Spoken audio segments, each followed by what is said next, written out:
On this week's episode of Friend Code, did Netflix cancel a Zelda and Star Fox show due to leaks? Nintendo's latest financial report is out, and surprise, they're doing very well, and we're going to dive into Resident Evil 4.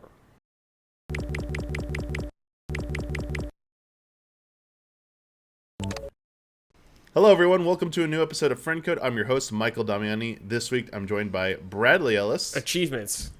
Michael Huber. Achievements. Achievements. That's right. Double down on Speaking that of for you, which, a little promo here. If you're a $1 and up patron, right now we are collecting submissions for Season 3 of Achieve It Yourself, which will be going into production in the near future. But I need those achievement ideas. You got to send them in. Anything that's Nintendo related is fair game, though I do please ask you please make sure the games are available on Switch some way, just because we're working from home, you know, the remote thing. But hey, something to look forward to. We'll make those achievements happen for you, Nintendo. Don't you worry about it. Good so. Yo, we gotta play the game. The game begins now. 2021. The game, yeah, the game of easy as. Netflix. I want to start with Netflix today because Nintendo and Netflix were apparently working behind the scenes to make a live-action Legend of Zelda show and a claymation Star Fox show being developed by College Humor, of all people. And according to TV host and comedian Adam Conover, in a podcast, the Surf Times podcast, revealed that those two projects were canceled by Nintendo because their existence was leaked in 2015. So I want to ask you some questions. One, do you believe this? Does this sound believable? This is something you think Nintendo would do? Yes. I think Nintendo would cancel that if something gets out.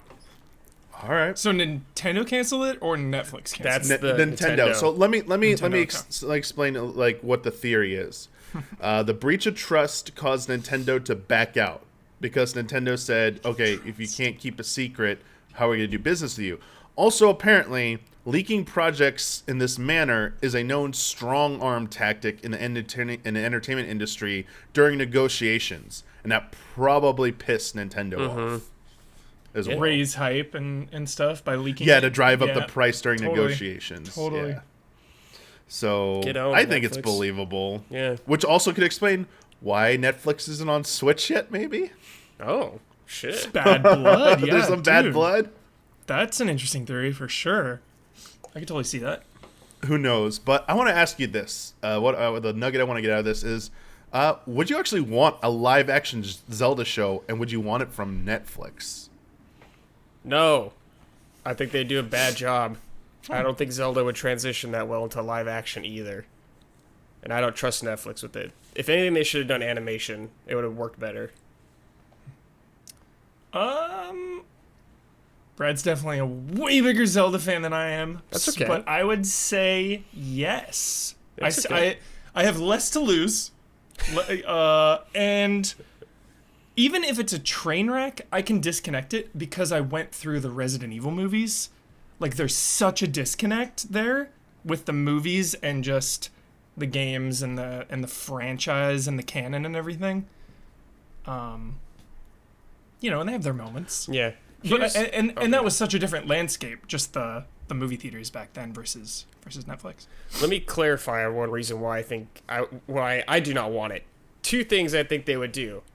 One, it would either be a terrible comedy with bad humor, like, I don't know, it's College Humor, so I don't know.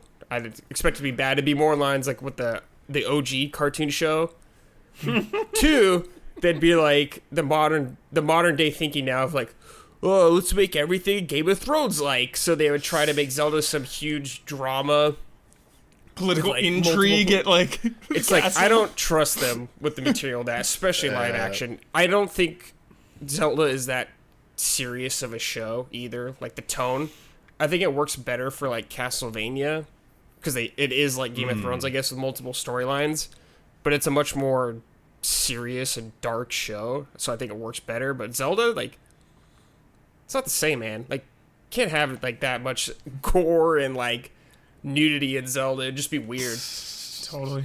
Yeah, I don't know if Nintendo would even go for that. Exactly. There's also the issue that like Netflix doesn't seem to always do justice to certain things because of budgetary concerns. Definitely. Also, like length.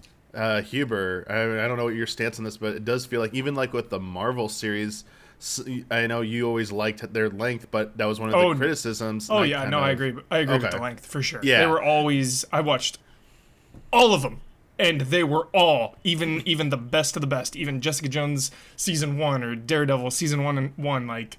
Still just a little bit too long. How many episodes were they like per season? 13. Every season is 13, and they're full episodes. It's not 30 or 40 minutes. It's like 13 hour long. Yeah, that's episodes, a lot, man. Yeah. That's a lot. You know, episodes will be like 50 minutes, but like they're chunky. It's long. Yeah, it feels if they felt like they dragged on a little too much, there's definitely some trimming that could be done.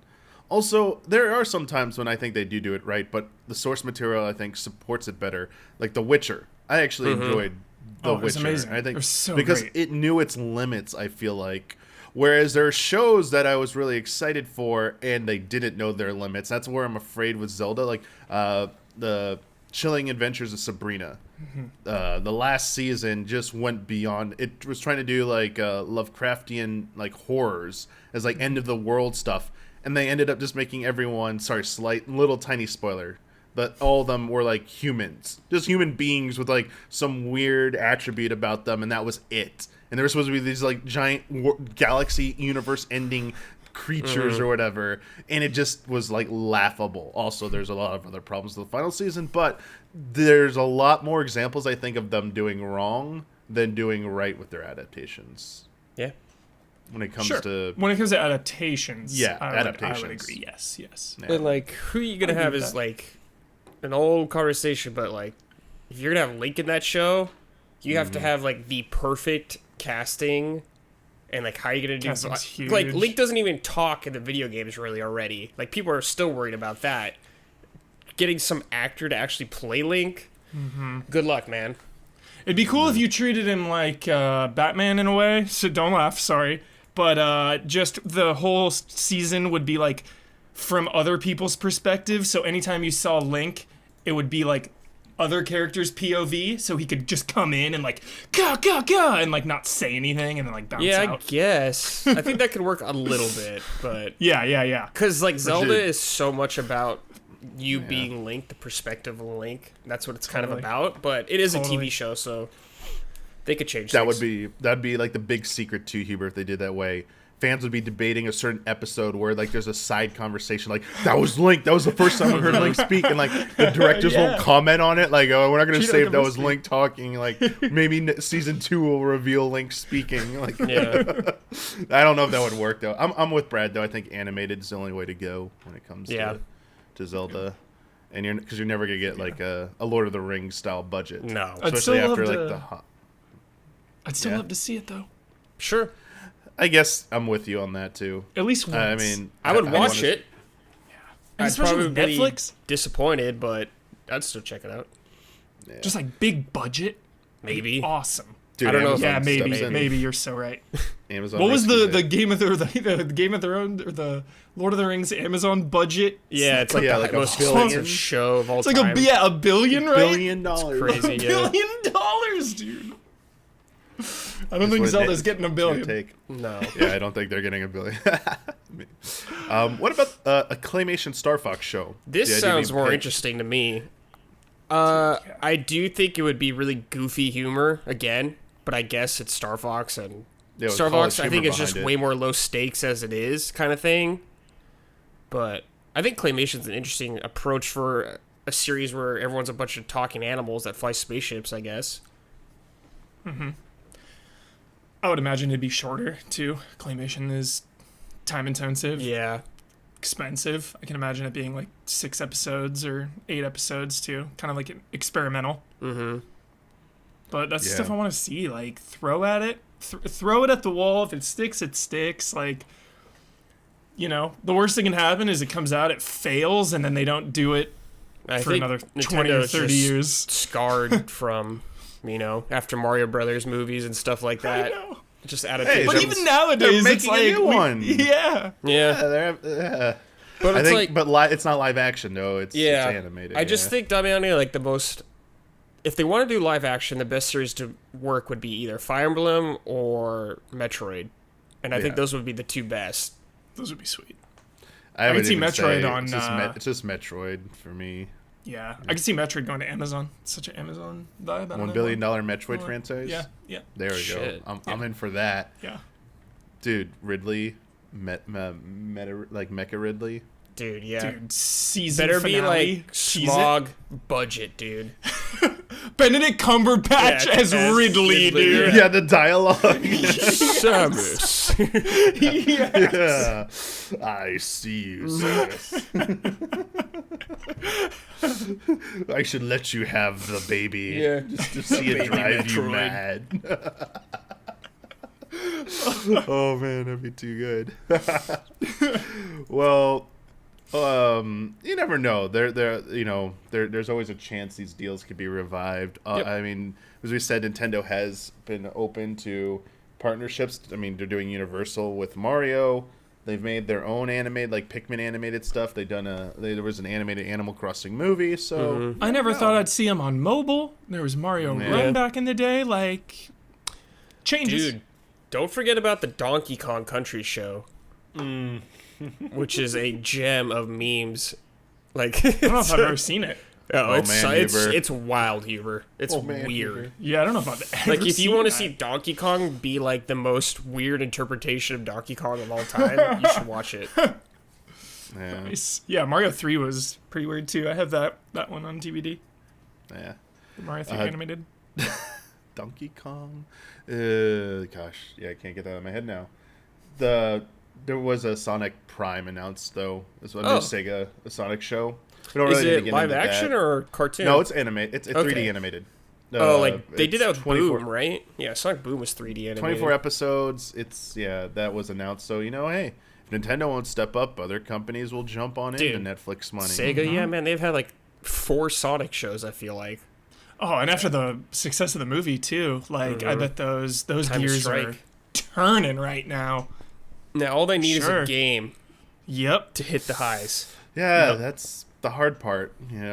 Apparently. Sonic Mania 2. Sonic Mania was yeah, great. if only they had those need- developers. They since need they're the now busy. proper 3D Sonic though, dude, to hit its stride, man. Totally. Just team up with Nintendo once for 3D. I think that's a Sonic. good idea. Just do it. Yeah. Mario. I want that Mario and Sonic game that is a platformer. Don't Sure. want these Olympic games. I want the Mario and Sonic. The real deal. Yeah, you want a platformer. real team up. Yes. You don't want them just Just what hanging you- out like Exactly. playing sports together. I want Tails like carrying a Toad. Yeah. Captain Toad with Tails. Worlds being collide, carried dude. around. There you go. Like that's a side Tails, adventure. Tails dropping bob-ombs on Goombas, dude, just flying by air support. Yeah, man, that's what I'm talking about. Dude, Bowser in his little clown cart thing, and Robotnik In his Eggman too. in his thing, like just flying around together. Yeah. Uneasy Alliance, dude. Then Mario gets the Chaos Seriously. Emeralds, man. He goes Super Saiyan Mario. Yo! Like he does Yeah, like in the new Sonic's thing. like Sonic thinks he's defeated or he's like dying there. He goes Mario, and he tosses him to Mario, and he goes, Bzing! Yeah. The hair goes.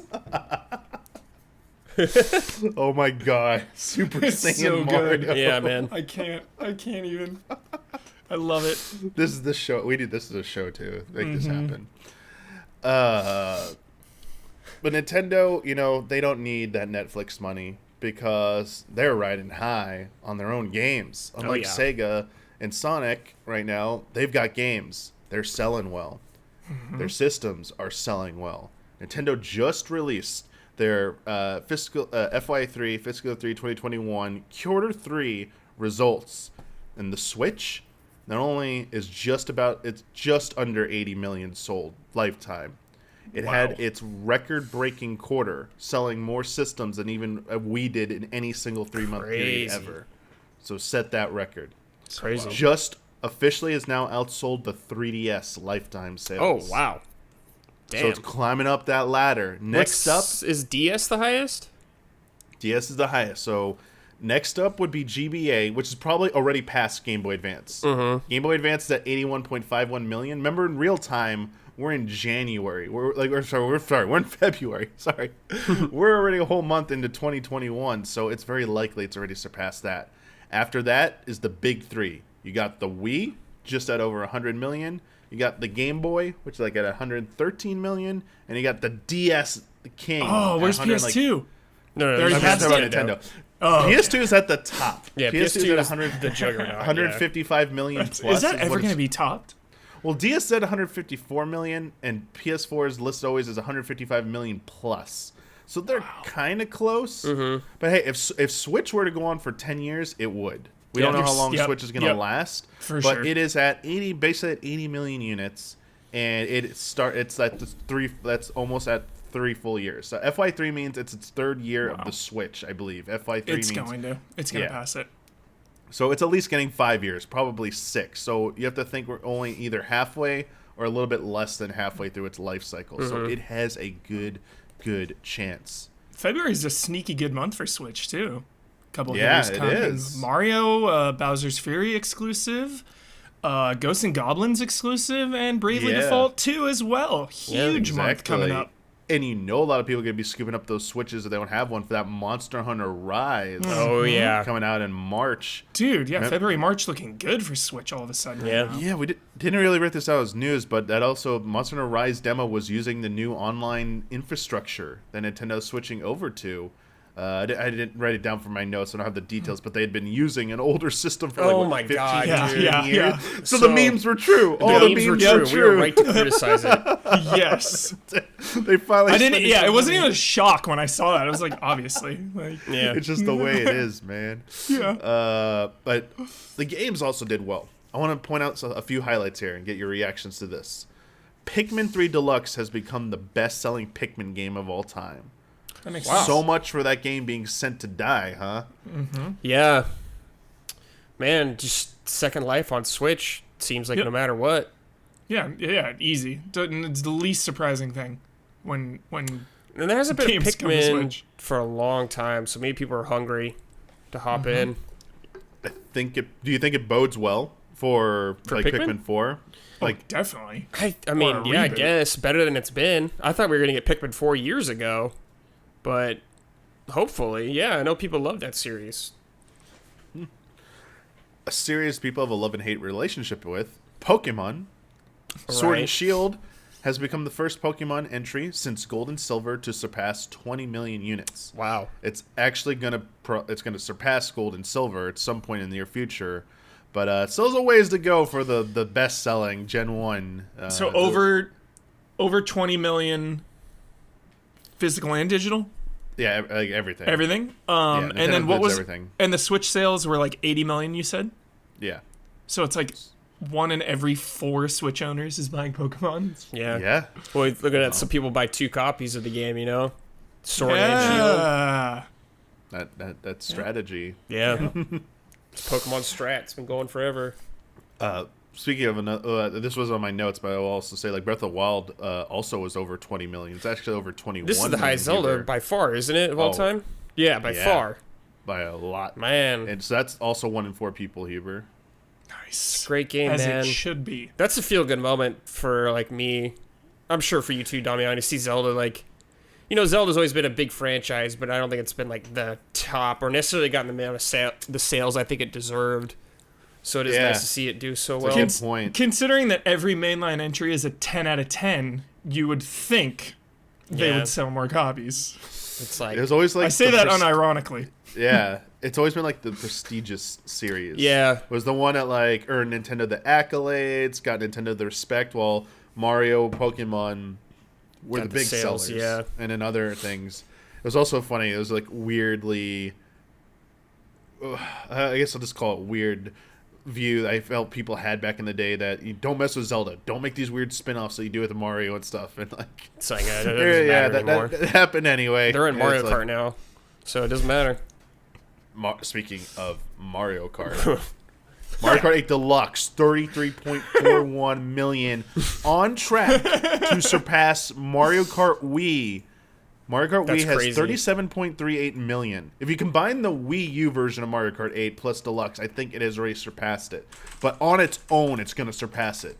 The reason I mentioned Mario Kart Wii, Mario Kart Wii is the best-selling non-pack-in Nintendo game of all time. Wow. So Mario Kart 8 Deluxe is going to surpass that. Good lord. And become the best for it will do that milestone. I mentioned stuff like Zelda, like Mario Kart 8 Deluxe, because especially Breath of the Wild, Brad. Mm-hmm. This could be why maybe, and it's not. I'm not saying this is the reason, but Nintendo probably doesn't feel a lot of pressure. They don't feel to get any the sequel pressure. out. They don't soon. feel any They're like, pressure. no, let this game is the first one still selling. Let it ride for a little while we perfect this sequel. Just to be clear, Mario Kart 8 originally came out in May 29th, 2014. Still going. Still selling gangbusters. No, the Wii U version. The Wii U version, yep. And that sold pretty well for its relative to its system. One of the best selling games on Wii U. Mario Kart's And a no-brainer buy. and Mario Kart Deluxe, yeah, that's insane, isn't it? Yeah. Mario Kart's just a juggernaut. Like Mario Kart is legitimately like a it's- Grand yeah. Theft Auto. Yeah, it is. Oh, It is. totally. Like, Yeah. I want a new one so bad, but I understand why they just haven't made a new one Yeah, yet. you will not get 9 until the next system. Like, just give me This- new DLC at least or something, man. I'm really Hey, 3D surprised World they didn't. is getting DLC. I You never know. Well, I mean, 8 Deluxe It did, but get back on the DLC. Wii U Yeah. it came But out. it got free updates, and it did get the 2 season passes for this one. Mm-hmm. It got, or sorry, the old one did. Sorry, but it did get all that stuff, and then a free update. You'd think, like, looking at Super Smash Bros. Ultimate, adopting that, Yeah, that- like adding a new kart racer every few months would just Yeah. be Like, a new track or something would be awesome. exactly. I wonder if they just like there's some internal guy. talk where they want to Rio, yeah, it'd be great. Yeah, Sega would make that happen. Yeah. Sega would make that happen. Absolutely, in a heartbeat. Get him in there. Sega would be That- take it all, take it all. Yeah, Tommy, that's an interesting idea about Smash. I wonder if they probably should just turn it to like that same mentality of just release the one and support it for a long time, like Smash. Yeah. The only thing I can think of, Brad, is maybe they feel Smash Bros. Is special in that if they allow someone else to take that same path, it kind of diminishes that specialness, that Maybe. the potency of it. That trick now becomes commonplace. Oh, it was a spectacle for that. Smash Brothers. Oh, now you're just gonna do this for every game. You do it for Mario Kart. Oh yeah, you're just gonna do like. I think Mario Kart's what's- the one game you could do it though, get away with, because it's just how much variety you could add in. Like, you don't even need a ton of guest characters or anything like to keep it going. Just new tracks or something, like tracks based off newer So like many Mario things. levels or something like that, like a new Yeah. Dog City track or something like that. Hundreds of levels, Brad. You get Yeah. Love it. I mean, and Mario Kart, the mobile game, gets these types of updates, Yeah. which is interesting. They get costumes, they get new like skins, essentially. Yeah. The new tracks, new seasonal events, and that's going well for them. I'm really shocked they don't apply that to Mario Kart 8 Deluxe. If they're not doing it for Mario Kart Deluxe, they're probably saving it as an ace in the hole for Mario Kart 9. Yeah, I maybe. absolutely expect Mario Kart 9 to take this route. Otherwise, man. I guess they're not really sitting on money because it's like the number one best. Yeah, they're doing fine, but like more money Could be bigger. could Brad, be would you better. want to see a Belmont in a cart? Dude, at this point here, I'll take a Whips. Belmont and like anything I can get, man. Throwing holy water to like make If spills. that means that you I can't- get a Dracula's Dude. Castle course, Yep. then yeah, man. Yep, that's what I was thinking. Oh my gosh, yes. It'd be That they so have all sweet. these levels. Yeah. Unlimited I mean- levels. And I love the camaraderie angle they could do with like other third parties if they bring in guest characters. Like that's the Love Star to s- Fox thing, man. They can bring there's Star Fox. I'd love to see like Crash. Crash already has his racing game, but bring Crash to the Marco would be like an honor. Yeah. Have Crash Bandicoot racing alongside Mario in there. Yeah. You know, obviously Sonic Racing transformed. You know, just put him in the cart there. So many good things they could do. Right? You know, we could bring like a Diddy Kong, like with Diddy Kong Racing back. Yeah. Bring in I would some love of those. Diddy Kong Bring Racing Whiz stuff. Pig back. This pig. Whiz Pig. Boss fights. Back. I mean, there's a lot of potential there, obviously. So but as big as Mario Kart 8 Deluxe is, there's a new King. and up and coming challenger who's gonna Yeah. probably be the new king. And it's old- not even gonna be close. Yeah. Animal In Crossing, less right? than 12 months, Animal Crossing New Horizons has sold 31.18 million. Insane. Less than 12 months. Step out of the way every other, like this. I think this puts GTA to shame.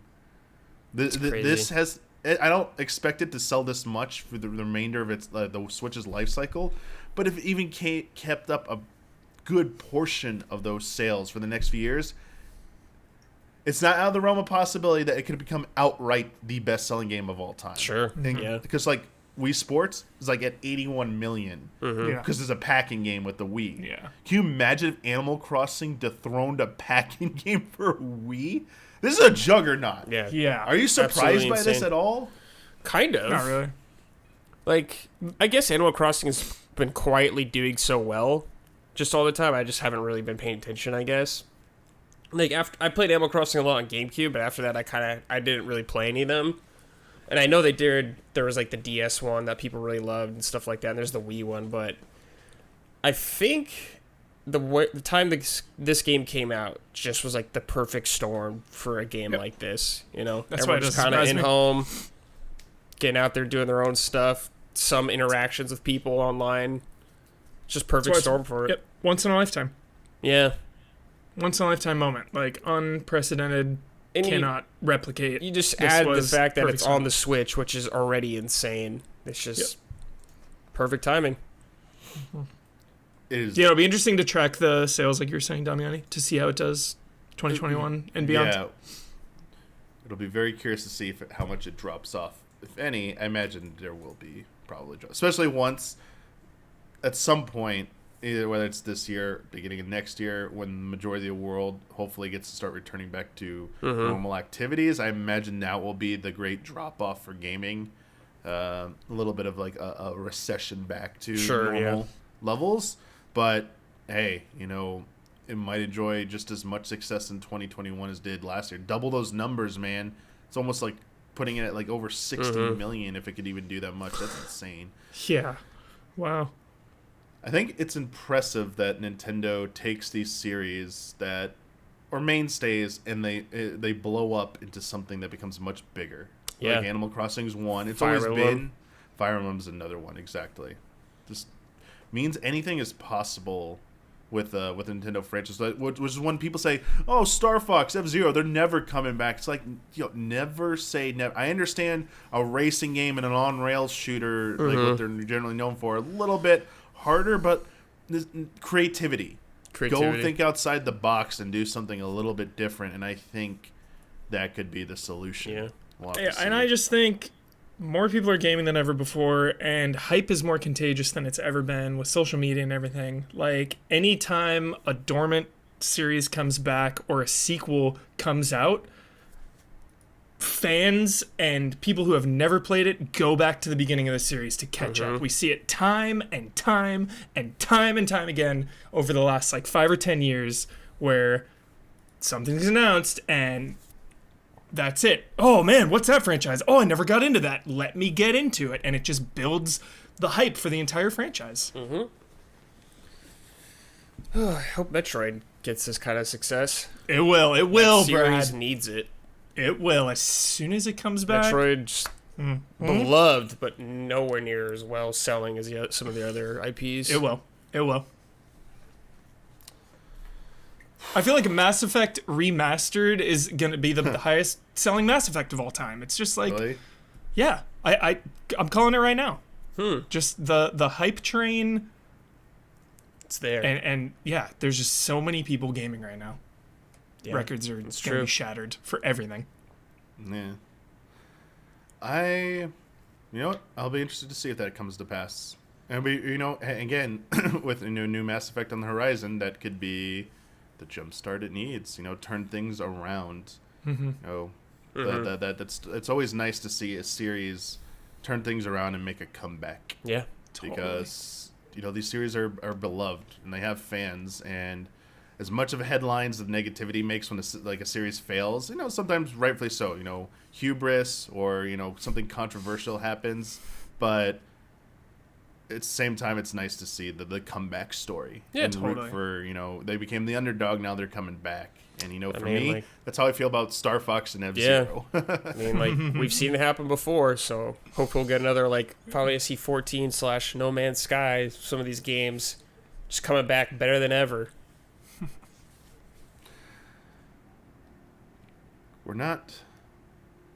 This next game is something that I was trying to think of how to frame this, because for whatever reason, I understand what it was.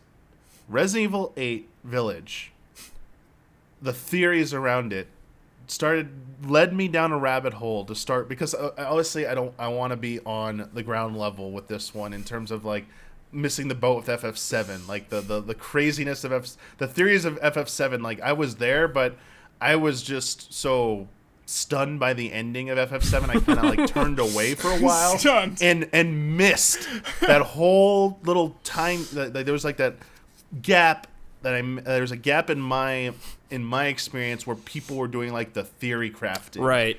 and like connecting the dots, and like, this is probably what's going on. They found the explanation. So I'm already trying to do that with Resident Evil Village right now, and everything's on the table, like Brad and Huber. Yeah. And where I'm going first, where I'm going down the rabbit hole first is Los Illuminados connected to Village in any way? Europe, it's like, and so that's why I wanted to go back to RE4 to look at all the notes, look at everything, and see if I could find any little hint that leads to Resident Evil Village.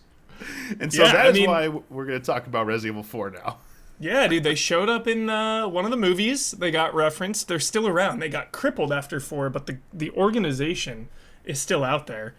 A lot of organizations. Lot of Yeah. what is it? Fires on the stove with Resident Evil. There's a lot of loose ends. Yeah. I want to ask the two of you, because I'm not sure if I remember, or if our audience, if you ever said if our audience has ever heard it before.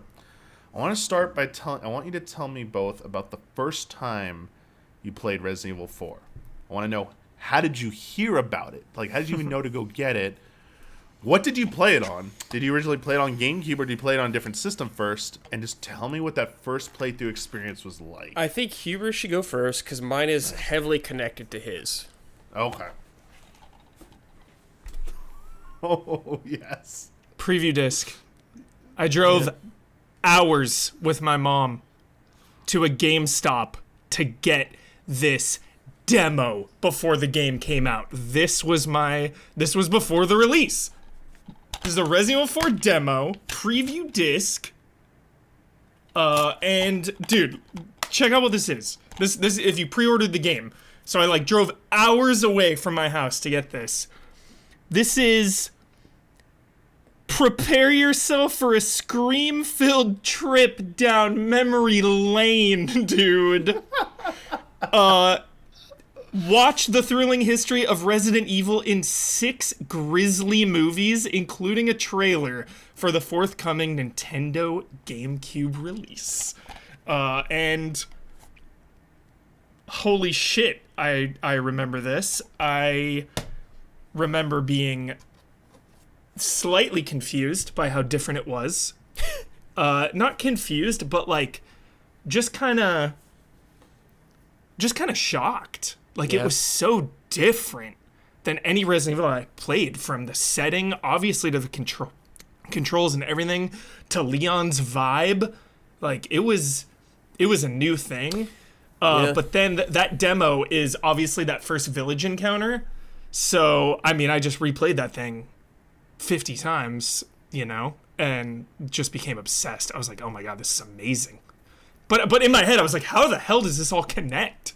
So that was in the back of my mind of like, wow, this is totally different. Like, where is the series going? Yeah.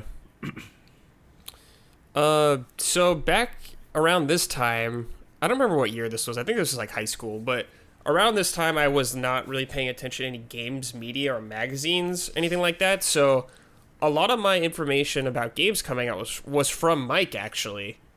Like, I remember when we were in high school, Mike he'd have magazines out at like our table in high school or on break. I remember Mike showing me God of War there. He's like, yo, dude, this game's gonna be sick, man. Like, hyping it up to me. So I came to Mike's house one day, and he had this demo for Resident Evil. Like, I liked Resident Evil. I wasn't as big of a fan of the series as I am now, but I did enjoy the series, and I saw Mike playing this game, and I was like, this is like Resident Evil? This is super, like, weird. Yeah, dude. But I think it was a really, it felt like so refreshing and just new. It felt like something we'd never seen before at the time when we saw this game. And I think it just kind of captured my imagination, you know, this completely different setting, this different vibe, this emphasis on like tension and mobs, like multiple enemies instead of, you know, like a couple, maybe in the old games you get like 5 guys on screen at once, but this just, it felt like 50. It felt surrounded. Yeah, just this completely different vibe, and it felt so refreshing and fresh to me. Or I was like, dude, I am just like fully sucked in. And obviously, I watched Mike play it, then I played it, and I was just hooked immediately. Pushing ladders over. Yeah, just like it's such like a common thing in stuff nowadays. Like you expect stuff like that, but I remember seeing Mike just jump out a window in like a house, and I was like, dude, what the hell? That's so rad. Yeah. Like this like sense of freedom almost. Totally. Brad, you nailed it with feeling surrounded. Like, if you look at the enemy, how many enemies there are, there's probably a handful, but it really felt like you were surrounded. Yeah, it felt like it, yeah. Mm-hmm. So cool. Huber, Yep. when you flashed up that preview disc. So I'm intrigued because you said you got it as a pre-order bonus. Yep. And you had to drive hours. The interesting thing for me is I don't know if I still have that disc. I don't want to run and get it. I don't want to interrupt it. I should have thought of this.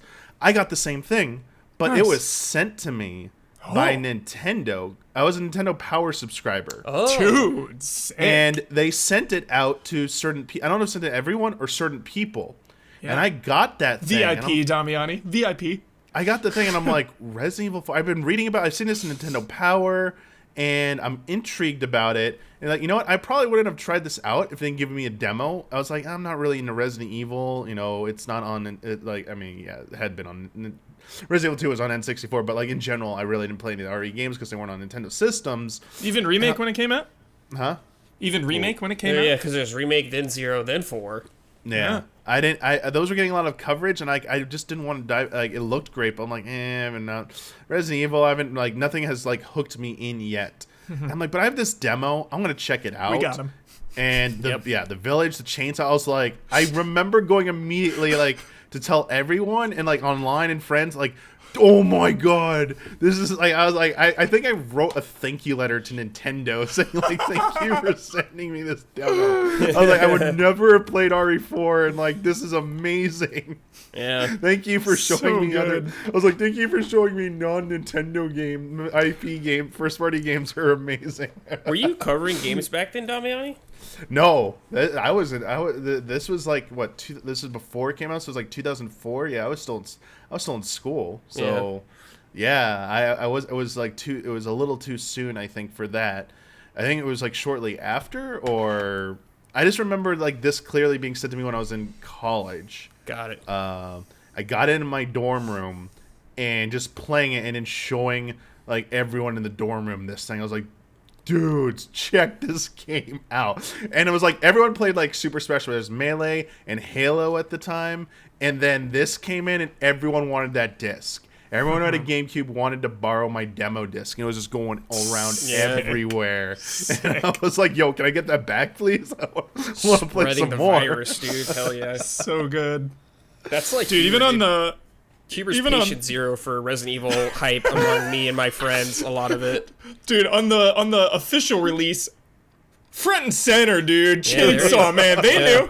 They knew. Maniac. I echo everything you said. I just never seen anything like this in the game before, and it just opened my eyes to possibilities I hadn't even considered. And obviously, the game is a landmark for third-person shooters. It's like it and Gears of War. Yeah, usually cited as like doing so much to advance that genre. Quick shout out to Kill Switch and Winback. For some cover-based action. Yeah, Kill Switch. Yeah, I will say, Damiani, you're talking about connecting the dots of lore. Oh, Resident Evil lore is my favorite of all time. And booting up Resident Evil 4 when it officially came out, Brad, you know exactly where I'm going with this. Well. When Umbrella was just written off. Yep. Written off in the prologue with some text and VO, I was crushed. I was devastated. I was insulted, actually, because the last Resident Evil game before that was Resident Evil Code Veronica. And at the end of Code Veronica, there's a triumphant moment with Chris and Claire. It's time to take out Umbrella, is the last thing they say. Immediately the next game, Resident Evil 4, Umbrella's done.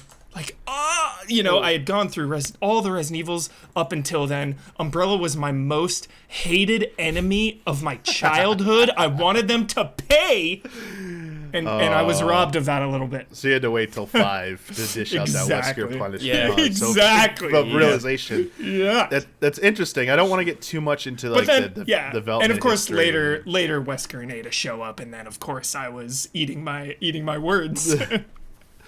I think, I don't want to get too much into development history because, obviously it's not a retrospective episode, but it's because I was even shocked because I'd forgotten. I was talking a little bit about Brad before we started recording out how there were 4 different versions of RE4 before it even got to the final version, and they did have that storyline with Umbrella in it for the longest time before they decided to abandon it and give Leon a fresh break so it'd be a little bit more approachable to newcomers because at the end, Shinji Mikami was working under the penalty of if this game doesn't sell well, there will be no more Resident Evils from Capcom higher up. Ultimatum. So a lot, and the pressure behind this seemed to be just swelling up that this was just they needed to do something radical. But they say from great pressure comes diamonds and stuff.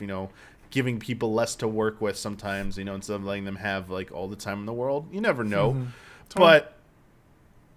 I'm curious about this part of it, though. Before I'm going to share something from Morgan Mahal in a second, but I'm curious. Were you aware of the deal that made this happen? The GameCube exclusivity. Was that a big deal? The Capcom 5 deal? Oh, well, remake on GameCube was immediate getting a GameCube. That drove me to get it, Did obviously younger back then, couldn't just willy-nilly get every console coming out. Right. And as soon as GameCube Resident Evil was shown, that was it. I remember getting that game. I remember, dude, my rules about playing at night, nightfall, lock the doors, pull the drapes. I couldn't even wait to play Remake 1. I had my mom set up a barrier of blankets to block out the sun in my room in the daytime so I could play this thing immediately. Yeah, just for listeners at home, this may seem like a stretch, but this is 100% true. Yeah. Mike's mom would go 100%. through great lengths to help him out. Oh, that's so sweet. Yeah. My mom knows, dude. Resident Evil, she loves it. She loves it because I love it. Yeah. I feel like we need to do this now. Whenever we can go back to the studio, we need to do a build a fort thing. Resident Evil in the dark. Cozy fort.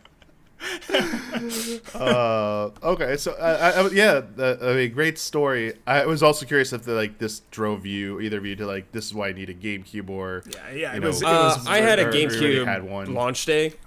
Luigi's Mansion, baby. Yeah, back then I was yo, Nintendo launch day, let's go. I think the only Nintendo console I haven't gotten since I was older, GameCube was the first one I spent with my own money and stuff like that, where I could actually afford stuff. But all of them I had day one except Wii U.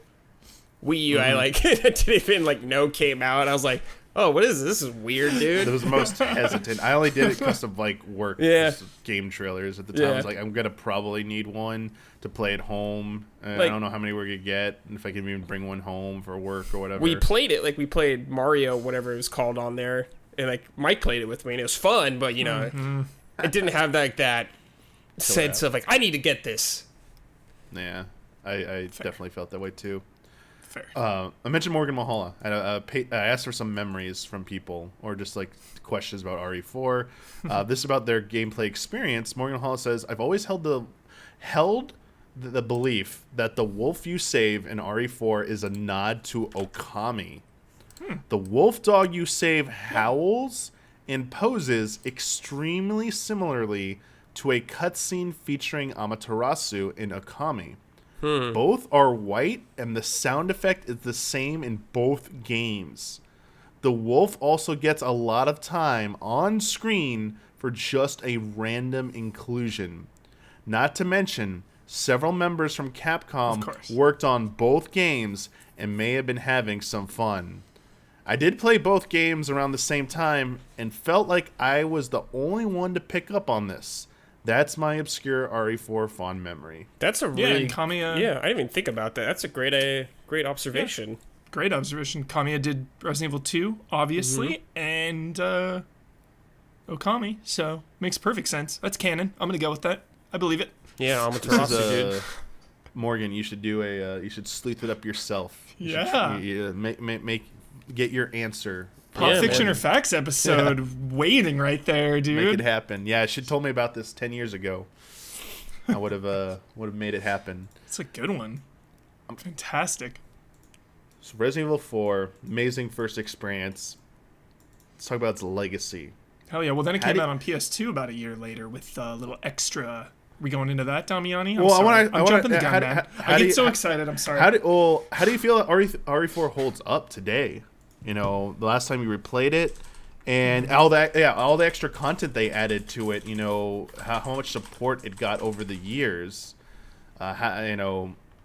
Separate ways. Separate ways, man. I just replayed it yesterday. Dude, it sinks. I know. Into you. Well, it's because like it's so fun to replay this stuff, especially when you get the good extra weapons. So I'm running around with the Chicago typewriter. It's like, let's go. Like what's possible? What can you do now?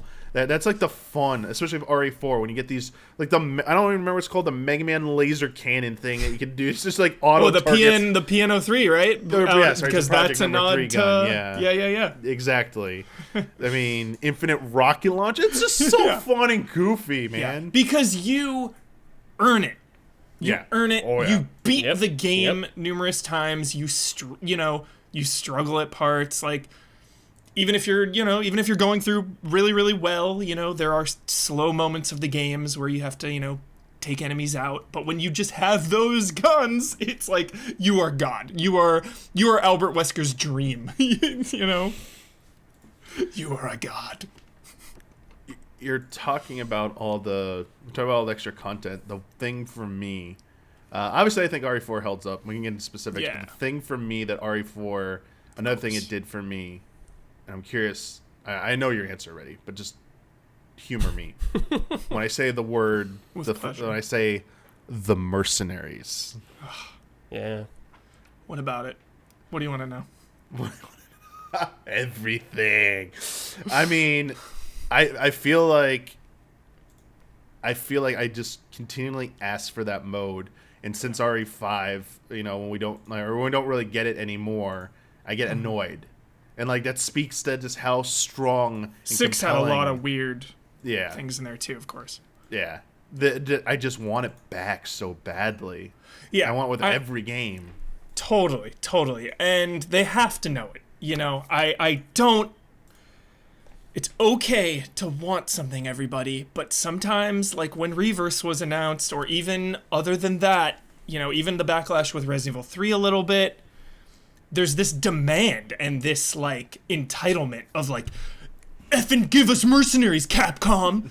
Like we can't have everything, everyone. Like they're giving us Village, they're giving us these demos, they're giving us these remakes. Like obviously we want mercenaries. They have to know it, and I think they're just waiting to bring it back triumphantly. Or they don't know exactly how they want to bring it back, or they're waiting for the potential Resident Evil 4 remake to bring it back. And I know it should have been in Resident Evil 3 remake. It absolutely should have been, but everything with behind the scenes and how that kind of had, cut content, everyone says, maybe they just weren't giving Resident Evil 3 the full effort, and they wanted to just hold mercenaries back for when they give remake this massive treatment that they're potentially thinking about. But I think it's coming one day. Yeah. I think think it's coming. a lot of the frustration is because some people probably feel like that Capcom's just taken it in the wrong direction is where the fans want it. And it's not like this is their first or like dabble into PvP Resident Evil games. And it like never works. It hasn't worked before and it still probably won't work. It might be fun for a little bit, but it's not going to have legs. Yeah. And I think people want more. If it's going to be multiplayer, they want a co-op focus, you know? Outbreak, People baby. look so much more fondly back Yeah. at like Outbreak and stuff like that. And I think it just sucks because it's been since what, 5? I guess there was the DS. Did 6 have Mercenaries? I don't even remember. Yeah. Okay, well, it's been a while. It's just like, Yeah. why aren't you just doing this thing that people love? You know, it's like it's cool to experiment, and I get that, and I think that's important. But it's just like shit, man. Throw some bone. But I think they're nailing it in the most important part, Seaver, which is like the main game. Totally. 7, 2 remake, 3, I think is really good, but I think that's got a few problems. But and like 8 looks great, so I think they're on track and they have a good idea where they're going. But just a little further in that direction, they could really help bring it up. Yeah, I would love to see the budgets of Reverse and Resistance. I would love to see that because if those are Reverse's budget was a fraction of even Resistance's budget. yeah, exactly. And if they're gonna do Mercenaries, they're not gonna skimp out. So like, Yeah, they can't. so I get the frustration with these modes that nobody's really asking for. But if it's not really taking away from anything, again, I would love to see those exact figures and know behind the scenes and what their ultimate goal is. But yeah, I think it'll return. I think now, because it didn't show up in Remake 3, I think the logical thing is you blow Remake 4 the hell up and you make it You make it Game of the Year. You make it just an unbelievable package, remade, whole game, full-on Mercenaries mode with like continued support. You go all in like you've never gone in. Yeah, before we get into remake speculation, though, let me ask you this about bringing it back to RE4 real quick. I have a patron question from Cesar about what is the definitive edition of this game, because I know you wanted to get into like the versions, Huber, a little while ago. They say personally, I love the Wii edition because it's like 2 games in 1. You have your Wii Remote Nunchuck control scheme that is like an easy mode because aiming is so simple. But if you want to play the game as originally designed, you can plug a classic controller to your Wiimote or a GameCube controller to the Wii. A scheme not advertised in the box is supported, but I assure you it works. And struggle with the laser sight as much as you want. So, yeah, the different versions that have come out, because there's been quite a few. What do you find yourself gravitating towards, or which one did you find like was the most impressive or left the most lasting impact on you? I mean, GameCube, the original, of course, but PS2. They did it again. They did a Code Veronica X situation by adding very, very integral lore. They added Ada's mode. Like, you see more of Albert Wesker. They did it again. They keep adding Wesker to entice me. Because, of course, Code Veronica X has additional Wesker stuff. So, the PS2. The HD version looks a little weird. It's obviously the easiest to play. So, if I do replay Resident Evil 4, usually I just play that. It's not a deal breaker. Really convenient. I'm fine. Yeah. The convenience over the, I don't have a CRT anymore. Right, yeah. Yeah, so just the HD is the easiest, so. Yeah. But if I just say, like, end all, be all the best, I'd just probably say the PS2 one. Sure. I've only really played the GameCube, PS2, and Wii one. Out of those 3, I enjoyed the Wii one the most, just because I did like the Wii mode a lot. But, like, I guess if I was just to play today, I'd probably just play the HD version, just because it's so damn easy to get. It's like $20, dude. It's easy to get in. Or there's the PC version also. I have no idea if the PC version's good or anything like that, but I imagine just aiming with a mouse is probably sweet. Yeah, I played it for like an hour, Brad, back in the day when it came out. It was good. Oh, okay, cool. At 1 hour of impressions. I would recommend, like, if you want the full story, though, anything past the GameCube. Like, the GameCube's obviously the one I spent the most time with because it was the first one. But just like those extra little bits, get to play as like Ada and stuff. It's really cool. All right. Dude, Wesker in Mercenaries mode, man, it's so good. Yeah, man, that is It's cool. so good. And Hunk's in there too. Gosh. I'm just shocked. Resident Evil 3 remake, man. The whole narrative would have been different if it had, had launched with Mercenaries. Yep. Because I know 2 had Hunk and Tofu, obviously, and kind of the prototype, but 3, to me, is the original Yeah. Operation Mad Jackal. Mad Jackal. Yep, when we played that, Huber. So sick. Oh yeah. That name, very very cheesy sounding name, but Resident Evil and cheese kind of like go hand in hand with some of their games, and I want to move on to the potential remake. So once again, the remake is not confirmed. Only through certain leaked reports is it confirmed, but Capcom has not officially said anything about this project yet. Everyone's just assuming it is true because of leaks. Yep. So I want to start there with like about the potential of a remake, and will they keep the cheesy stuff? Patron question from Kerbu. Resident Evil 4 was a fine line of camp and action. Leon's cornball one-liners are legendary, but there was still plenty of tension to pull the player back from your right hand comes off. Right. Does the panel feel like a remake would succeed in replicating that tone, or would it carve its own path? The remakes for 2 and 3 didn't shy away from cutting out some of the goofier moments of their predecessors. Mm-hmm.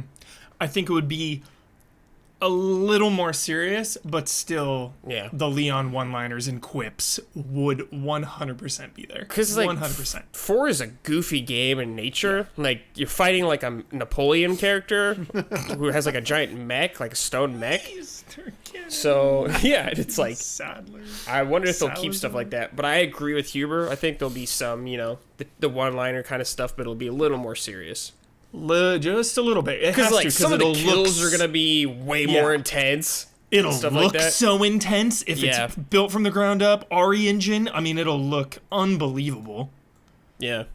So, and they still got it. Like I was thinking, I've been thinking about Revelations 2 a lot, and Barry Burton in that has some incredibly cheesy lines, but it's still a pretty serious game. But Barry throws out just some ridiculous one-liners, so I think it'll definitely be there.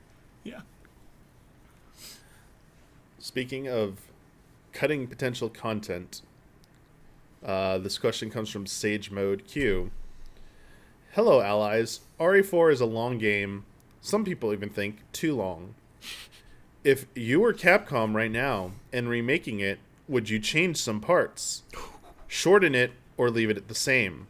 I, for one, think that it's a bit too long and a little fat could be trimmed off, but I really hope they keep all that great cheese in there that makes RE4 so special.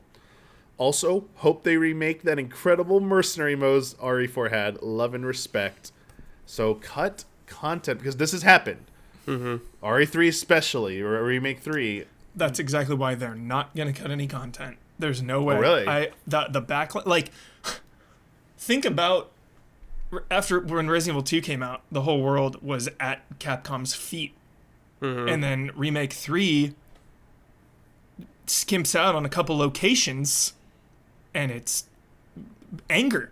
Yes. That was pretty... It was pretty loud.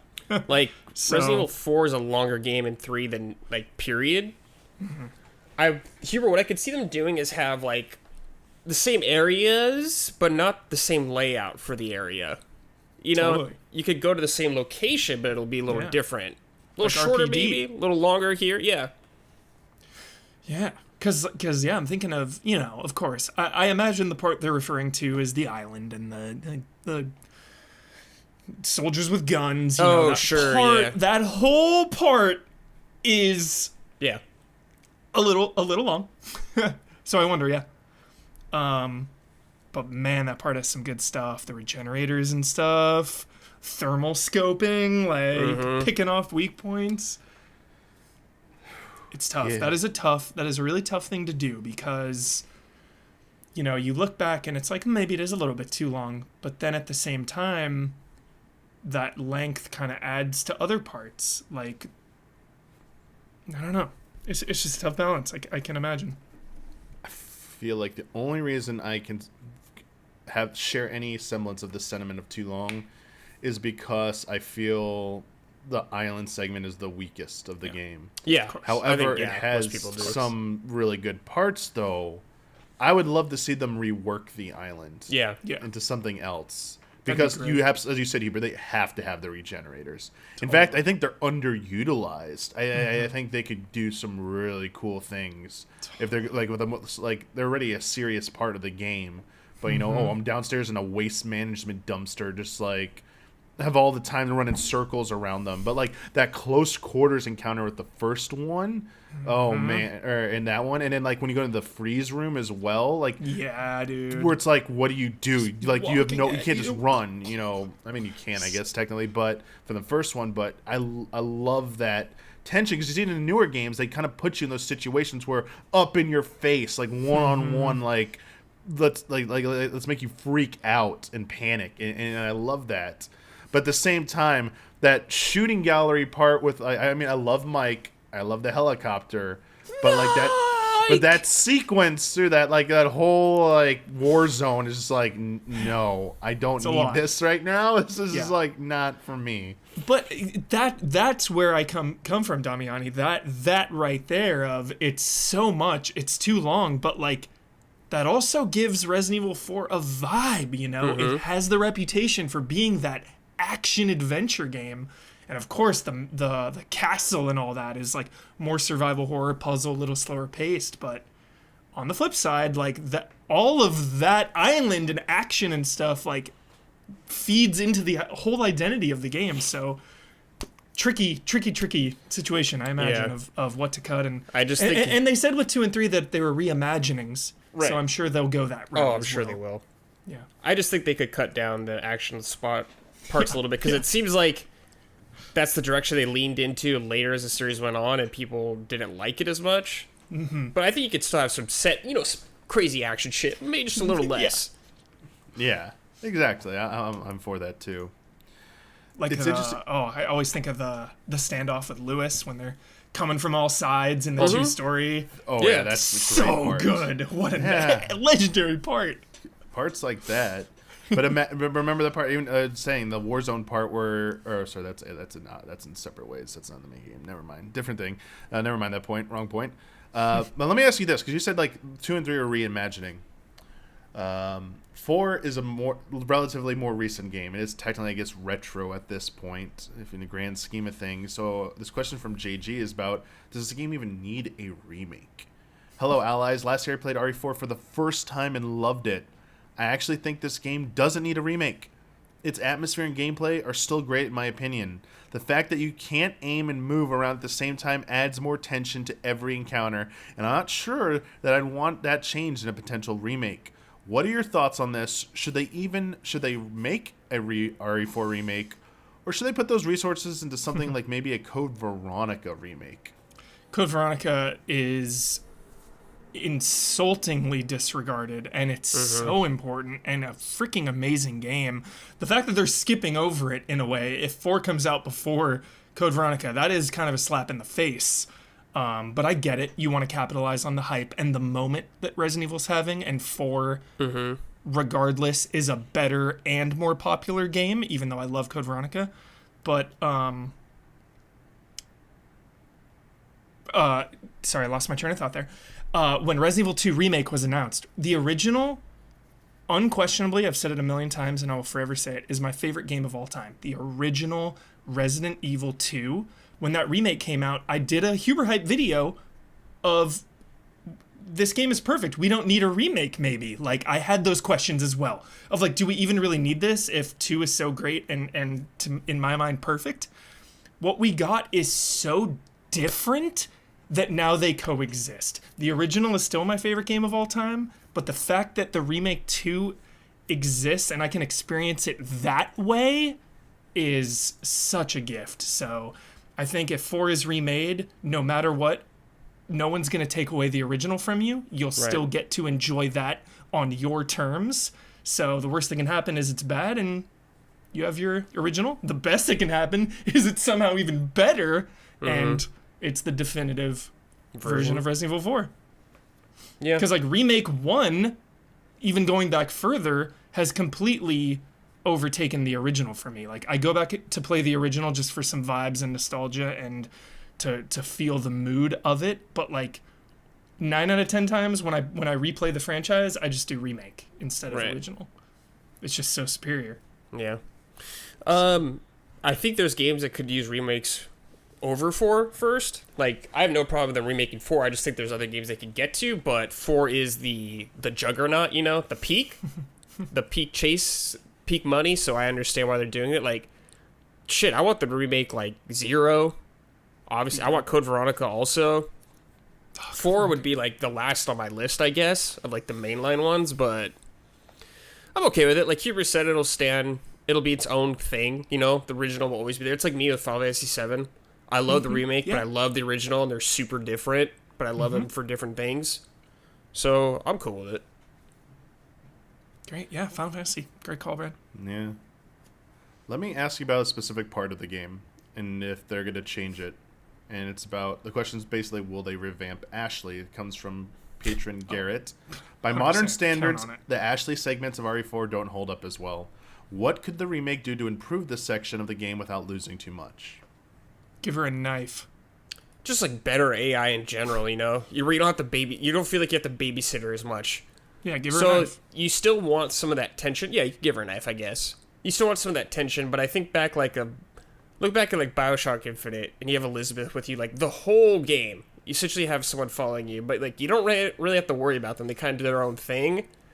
They need to find a nice balance of, you have to protect this girl. She could still get killed, but not feel as much babysitting of like just putting you in a dumpster and just walking away killing guys. Like, that's not very fun. It needs to be a little more tense, but also less frustrating.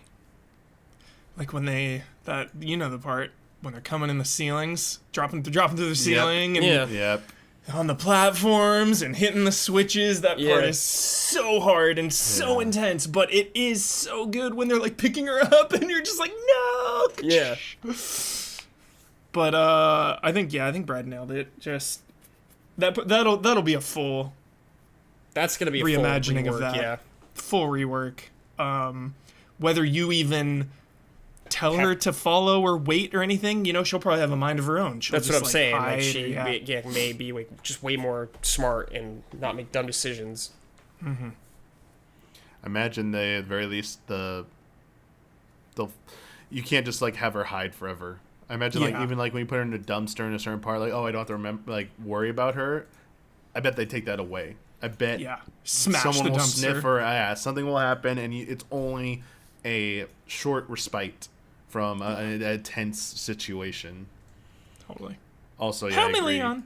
Giving her a means to fight back in some regard. Just a little bit. Like, Revelations 2 has been on my mind a lot. Like, Moira has a crowbar, and Natalia has a brick. I would love her to have her own small inventory that you could give her stuff. So, like, deciding what to give her would be important. So, like, maybe the knives are, like, the counter items. The more you get, you can give to her. So, it's, like, one counter. She gets picked up. She can counter them. It won't kill them, but, it buys you a second. And then, let her heal herself. But you got to give her the healing items so that she can do it on her own if need be. Also, what an opportunity. I know they kind of do it, but when you play as her, you make her parts so scary. So scary. So dark. Straight up horror. Because Leon, superhero. Very capable. Kicking, shooting, cool. But when we're her, we better crank that horror all the way up. Right. I want to be jump scared. I want to be hunted. Like, that would be cool. So her parts are just, like, really awesome in that sense. Of, like, oh my god, they're so intense. Yeah, I like what they did with, like, Sherry in the remake. You know, it's not the same as the original by any means. The same with Ada. It's, like, way different. So hopefully we'll get, like, you know, Sherry, you're, like, hiding from Chief Irons and stuff like that. Like, that's great. Yeah. I'll be curious to see. I got a few more memories here. This one from Jason. I remember getting Resident Evil 4 for Christmas when I was 11. It was a rough financial year for us, and it was the only gift I got other than the Resident Evil movie on DVD. A film I will defend until the end of time. The first one? Yeah, I love the first one. I also remember yeah. that my brother got Final Fantasy X too. The late Christmas did not matter though, because at that time, it was literally one of the most mind-blowing games I'd ever experienced. I played it non-stop for about 6 months, just beating it over and over again. This was on PS2 though, and I remember later going over to my cousin's house and playing the GameCube version and being like, damn, this really does look a whole lot better on GameCube. Sure, yeah. Even just Umbrella being gone and stuff. Even the switch from fixed cameras. Just I remember you shoulder. were very, Yeah. on the fence about that. On the fence, just so different. And I didn't know where, I don't take anything for granted. I didn't know where Resident Evil was going to go from there. So, just remember that. Now I just love, you look at the just numbers, excluding 0 and Code Veronica. No disrespect to Code Veronica. But you look at 1, 2, 3 originals, like fixed cameras, 4, 5, 6 over-the-shoulder action, 7, 8, maybe First 9 person. as well, first person. Just these trilogies now, dude. Mm-hmm. It's incredible. Andres says, hello, allies. Seeing Ben stream RE4 made me go to the store and buy it, since it was Nice. on sale. Good job, Ben. And I've been in an RE craze lately. I've never played it, but I really like RE2 Remake and RE7. I also really like Remake, but I've never finished that one. But above all games of the Resident Evil franchise, I love There Is No Other, like RE Mercenaries 3D. I got it when I bought my launch 3DS, and I cannot tell you how much of that game I played. Unlocked everything twice and went for the high scores. I was pleasantly thrown back in time when I realized that RE4 basically controls the same as Mercenaries 3D, and I'm having a blast. I have a question, and it is, what makes the dumb in RE4 not as awful as the dumb in RE6? The story is meh, but the monsters and situations are bonkers as hell. I really like RE6. It's a great game to play with a friend and just laugh at how over the top everything is, and it also plays nice, so I really don't get why everyone hates it so much. I figured it was because of the goofy stuff, but man, RE4 is goofy as hell, and other RE games also have their fair share of weird B-movie monsters and situations.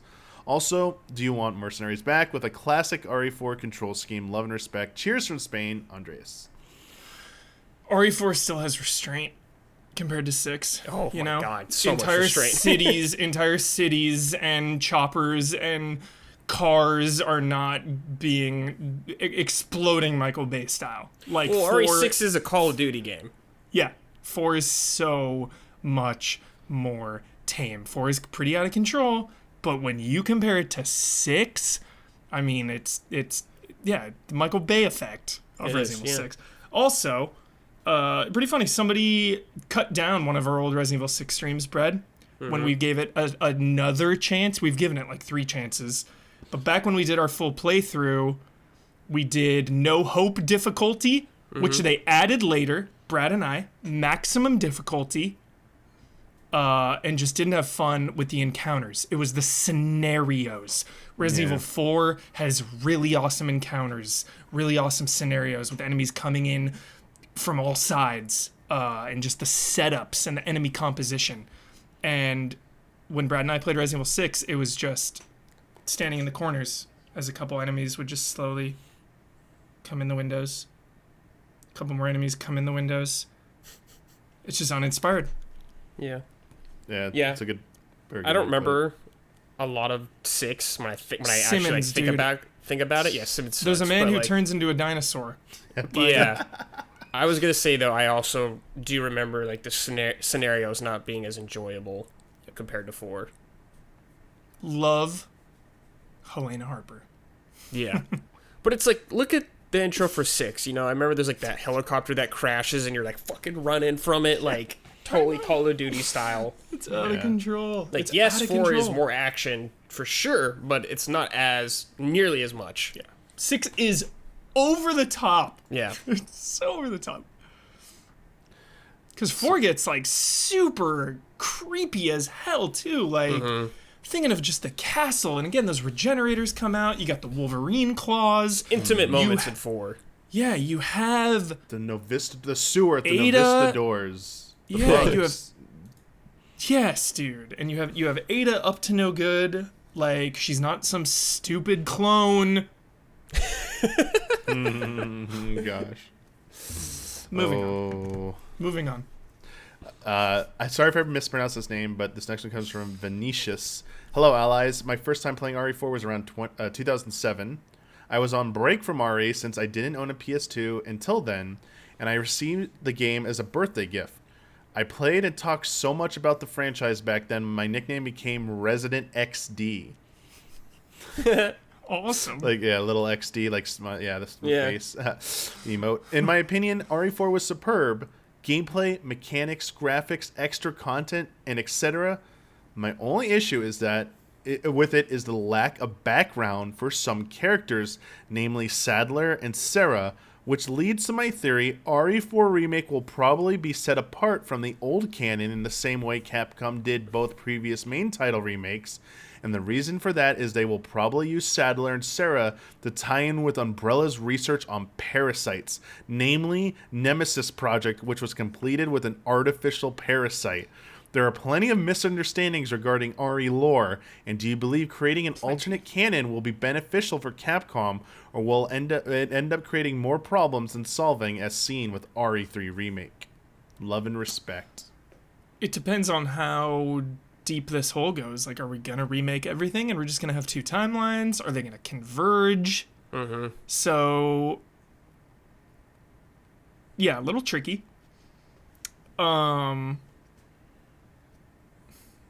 I've been thinking a lot about just ways that it can tie into Village, and it doesn't even have to be Nemesis Parasite or Las Plagas, but even more recent stuff like Revelations and 7, and just about like mind control and immortality, like transferring your consciousness.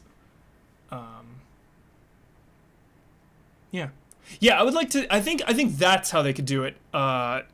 Because to me, Spencer had all these operations going on to try to be immortal, and to me, Resident Evil 4 was one of those. Revelations 2 was one of those. Like these ties to Spencer, just doing all this research, like these areas all over. I think Village is gonna be that. It's like ties to Spencer in that regard of like, yo, they were trying to do some research, some experiments to live forever. So I feel like if we're gonna get any kind of 4 connections to the old ones, it would be through that, through Spencer, through Umbrella, through like, trials of trying to be immortal. Figured this was a perfect question for you, Huber. Some lore. I was like, yep. And of course, you got Ada and Wesker in there doing their own thing, playing their own game. Wesker trying to get all the viruses. We know how that plays out. Right.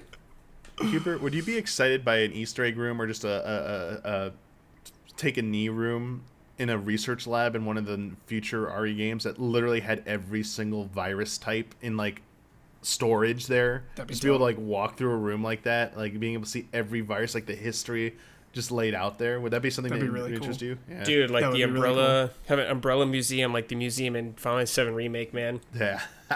Dude, play 8's gonna have so many ties. It's gonna have so many ties. You don't show Chris freaking Redfield, Right. one of the most Beginning. OG characters of this 25 years of history.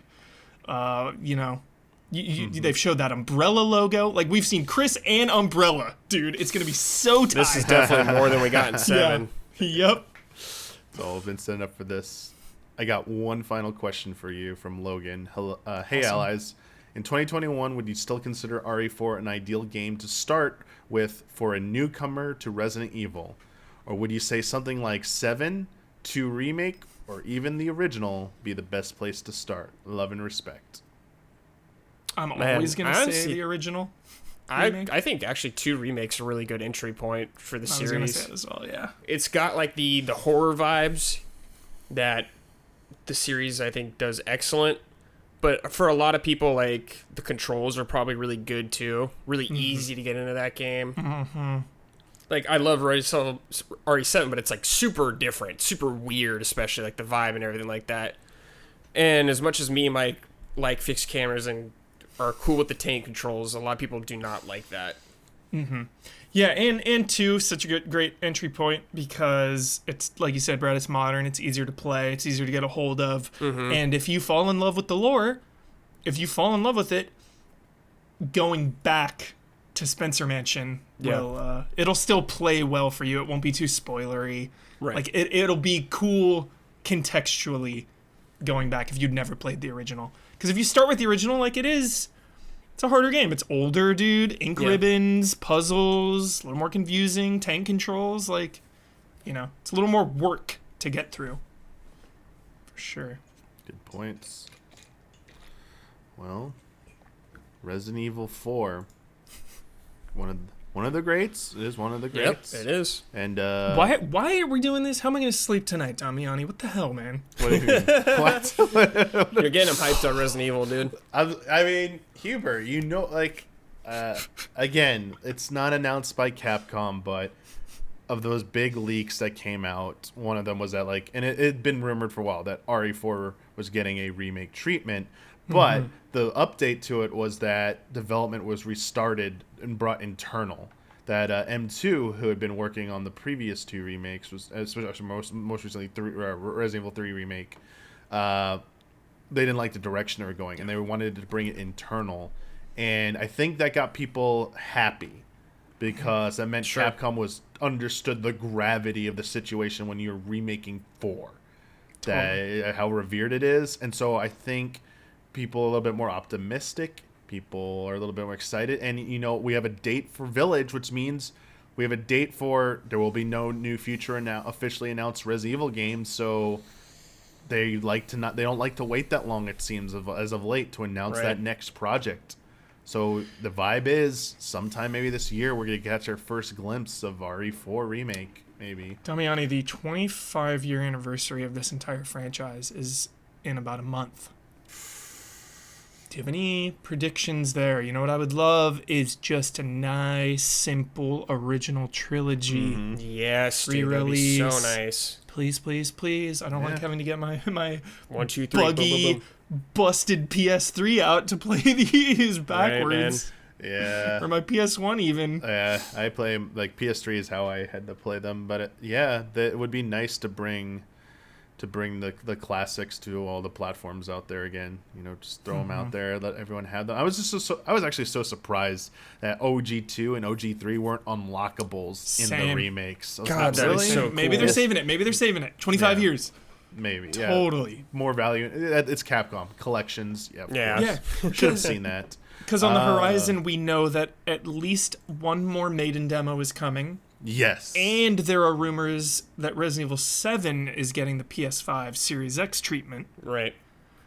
Yes. I saw that rumor. That is a rumor, too. I'm wondering why that wasn't ready to go as soon as Village dropped, because the hype for Resident Evil 7 now is peaking. People, trying to go back. Got to get people in there, yeah. And I'm actually surprised it hasn't announced yet, but I assume... I feel like it has to happen. This makes so much sense. We obviously Franco Nintendo show, but 7 and 8 aren't Nintendo games, but cloud versions of those games that did exist for 7 in Japan for a while. I'm surprised they announced 7 coming to Switch via cloud version as well as 8. Yeah, I mean that would be maybe down the line. They'll focus on something like that more.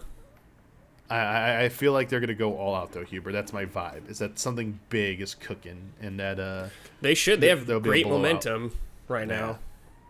Yeah, it's like basically everything but Mega Man is firing on all cylinders over at Capcom right now. Yeah. Monster Hunter doing so well, and Resident Evil doing so well. RE8 seems like one of the most hype. Maybe just because the age we're in, but the most. People have been excited for Resident Evil in a long time, it feels like, almost. The Lady Dimitrescu hype is oh my god, that's palpable. Yeah, helped a lot. Jack, the bakers were pretty hyped. Everyone's like, whoa, this is cool. Yeah, but not even close. Not even close. This is dude, she's gonna overtake Wesker for being the most popular in an instant. Yeah. This is This is a moment. She's having a moment. And her daughters, Yeah. of course. The whole Write it out. crew. I think it just simple as, one of the simple things that contributes is setting. And as you said, people are one of the most hyped games. It also is giving a lot of RE4 vibes in terms of atmosphere and setting. So just again, I think that you're seeing the legacy of 4 still living on here. Yep. And influencing future and upcoming releases like this. Thank you so much, two of you, for talking about Resident Evil 4. Thank you guys. Oh my god. We could talk about it forever. With that lead up to RE8, I feel like it was a good time to revisit and talk about it. But could have thought of having the two of you to dive into that for a little bit. Man, I feel like there's so much more we could do with RE4, but obviously we don't want to go too long on. Can you imagine Friend that demo they'll do if they remake 4? Oh, damn it! Just that If opening they do the village. the village Yeah, again. the demo. Oh Yep. my! It'll be like the most played downloaded demo of all time, dude. Yeah. Yeah, it'd be huge. Number one streaming on Twitch. Yeah, I'm calling yeah. it now. Yep. Number one game for like a week when that Yeah. demo lands. Yep. Just everyone playing it nonstop. Oh, it's gonna be such a good time. Thank you also to all of our patrons who submitted your questions and shared your memories with us about Resident Evil 4. If you'd like to submit if you'd like to make a submission for consideration for a future episode of Friend Code, you need to be a $5 and up patron. I'll make a post the week we're recording on patreon.com/easyallies calling for your submissions. Also, thank you to our $200 and up shout out tier of supporters for the month of February 2021. Shout outs to El Thanis, Greg the Dark Knight Kettering, Caleb Togi Crawford, Nick, Stephen Thomason, and Dougie B. Shout out. Shout out. Shout out, dude. Yeah, thank you so much. Yo. I'm just thinking about demos now. Damn it. I was like, I'm gonna go play wait, what demo? There is no there. I was like, Hebrew. Dude, there'll be Yeah, another like, main I said, demo. my at mind least, tricked at me. least. One more demo, dude. It'll probably be Ethan, man. We'll get some guns. Yeah, it's gonna be in Take the out some village. werewolves. It's gonna be in the village. Yeah. It's totally gonna be in the Yeah. village. Yeah, absolutely. They gotta show it off. Couple months. Anyway. Couple months. Nice and easy. I can wait. I can be patient. Yeah. That is gonna do it for this episode of Friend Code. I was going to say what the next episode is about, but I usually do that as a preview now, but I actually don't know what the next episode's about yet. I apologize. As always, though, if you want to hit me up on Twitter, you can always give me suggestions for ideas. If I basically, February is now Zelda month. This is the 35th anniversary of The Legend of Zelda, and I'm trying to think of something new, and in fact, that is literally what the next episode's about. I'm sorry. I knew I was forgetting something, and then I remembered as I was talking. I was like, it's big. Why am I not remembering it? And now I'm talking about, natural order of events. Help me remember. I'm getting old. I'm sorry. Yes, the next episode of Friend Code is going to be a 35th anniversary episode. Whether or not the details are announced, it's time to talk about the Legend of Zelda 35th anniversary, and not so much speculation. We already did a speculative episode about that, so we don't have any news. We're going to talk about kind of like our past with the Legend of Zelda, like our favorites, and some of the high points, some of the low points in the series. And I'm trying to get as many allies onto that episode as possible. A little bit more than just like the standard 3-person panel we have right here. I want like every ally on there if we can get it. So I'm brainstorming for that, but if you have ideas you'd like to see us talk about, look for that Patreon post if you're $5 and up. Otherwise, just hit me up on Twitter and give me your suggestions. I'll totally, entertain some of the more reasonable ideas you have. Thank you so much, everybody, and until next time, may the way of the hero lead to the Triforce.